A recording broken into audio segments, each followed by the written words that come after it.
यहां पे पेशाब करना मना है। ये शब्द दीवालों पे लिखी उस गंदगी को मिटा सकती है, लेकिन लोगों के मन में भरे हिंसा को नहीं मिटा सकती। आप देख लीजिए अनुराग कश्यप को। हम बात कर रहे हैं अनुराग कश्यप के बारे में, क्योंकि इन दिनों काफी ज्यादा चर्चा में चल रहे हैं। चर्चा में होने का कारण उनका यह है कि उन्होंने एक धर्म को सीधा निशाना साधा है। जी हां, सीधा निशाना साधा। वो धर्म नहीं, या धर्म मजहब नहीं, बल्कि उन्होंने धर्म के साथ साथ उन एक नहीं बल्कि 1000 महापुरुषों का अपमान भी किया है।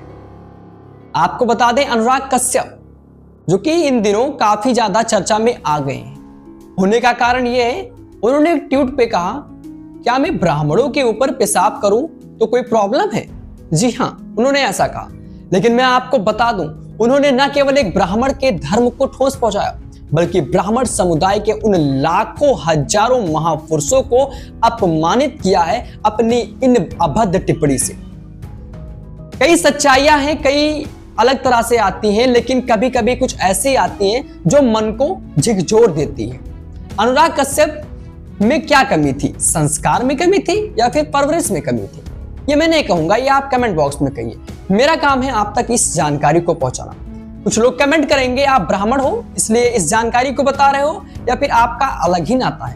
तो पहले मैं आपको बता दूं, मैं एक ब्राह्मण परिवार से हूं, इसलिए मैं इस जानकारी को नहीं बता रहा हूं, बल्कि मैं एक भारत का नागरिक हूं और मैं उसके साथ साथ एक ब्राह्मण परिवार से हूं। मुझे बोलने का हक भारतीय संविधान ने दिला रखा है, इसलिए मैं आपके सामने इस आवाज को रख रहा हूं। अनुराग कश्यप, क्या लगता है कि अनुराग कश्यप ने एक ब्राह्मण समुदाय को निशाना साधा है या उन सभी महापुरुषों को निशाना साधा है जो ब्राह्मण घर में जन्मे थे?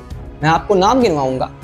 आपको बता दें, अनुराग कश्यप ने न केवल ब्राह्मणों को निशाना साधा, बल्कि कई ऐसे नाम हैं जिन्होंने उनके कारण अपमानित हुए हैं, जैसे आचार्य चाणक्य, चंद्रशेखर तिवारी आजाद, भगवान परशुराम, इसके साथ साथ आदि गुरु शंकराचार्य, और भी कई सारे नाम हैं और भी कई सारे महापुरुष हैं जिन्होंने एक टिप्पणी के कारण अपमानित हुए हैं, क्योंकि वो भी ब्राह्मण घर में जन्मे थे। तो क्या ब्राह्मण घर में जन्मे थे तो उनका दोष था, या फिर अनुराग कश्यप का दोष था जो एक बहुत ही बेकार शब्द से ब्राह्मण समुदाय को अपमानित किया है?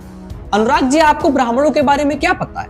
क्या आपने ब्राह्मण समुदाय को नीचा दिखाने के लिए इस शब्द का प्रयोग किया? क्या मैं ब्राह्मणों की कोई प्रॉब्लम है?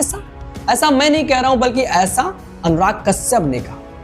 आपको बता दें, लता मंगेशकर, इसके साथ साथ रानी लक्ष्मीबाई, ये भी ब्राह्मण घर में ब्राह्मण घर में जन्मे हैं। तो क्या आपने केवल ब्राह्मणों का अपमान किया या इन सभी महापुरुषों का अपमान किया?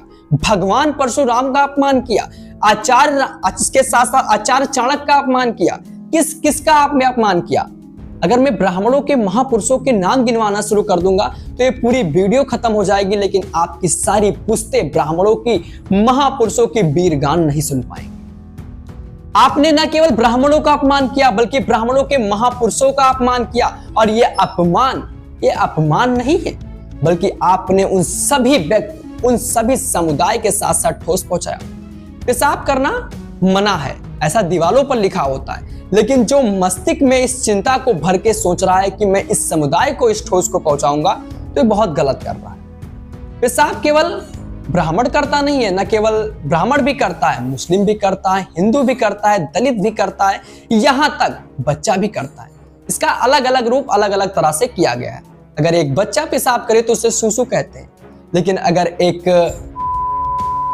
पुरुष पेशाब करे तो उसे हम पेशाब कहते हैं। जिस तरह से इस वाणी को आपने, अनुराग जी, आपने ब्राह्मण समुदाय को निशाना साधा है, इससे यह जाहिर होता है कि आप कंट्रोवर्सी फैलाना चाहते हैं। आप कंट्रोवर्सी फैलाना चाहते हैं, क्योंकि जहां तक मेरा जानना है, जहां तक मेरा मानना है, आपने न केवल ब्राह्मणों को अपमानित किया है, बल्कि ब्राह्मणों के उन सभी महापुरुषों को भी अपमानित किया है, जो कि आपने इस अभद्र टिप्पणी कर यह दिखलाया कि हां, आप भारत के अंदर जातिवाद तो फैला ही रहे हैं, बल्कि आपने कंट्रोवर्सी भी फैलाया है। आपको क्या लगता है इन जैसे लोगों के साथ क्या होना चाहिए? कमेंट बॉक्स खुला हुआ है, अपनी जानकारी दीजिएगा। बाकी मैं एक बार फिर से कहना चाहूंगा, आपने न केवल ब्राह्मणों को अपमानित किया है, बल्कि ब्राह्मणों के उन हजारों महापुरुषों को भी अपमानित किया है, जो कि आपकी 7 पुश्तें उसकी जानकारी निकालने बैठ जाएंगी, तब भी आप जानकारी नहीं निकाल पाएंगे। बाकी जानकारी यही थी और मैं अपनी ज्यादा विचार यहां तक नहीं रखने चाहूंगा और मैं आपका एक छोटा भाई हूं या बड़ा भाई समझकर मुझसे अगर आपको बताने में, आपको जानकारी देने में हुई है तो आप कमेंट कर सकते हैं, मुझे बता सकते हैं। बाकी इन जैसे लोगों के साथ क्या होना चाहिए कमेंट खुला हुआ बताइएगा जरूर। तब तक के लिए जय हिंद, वंदे मातरम।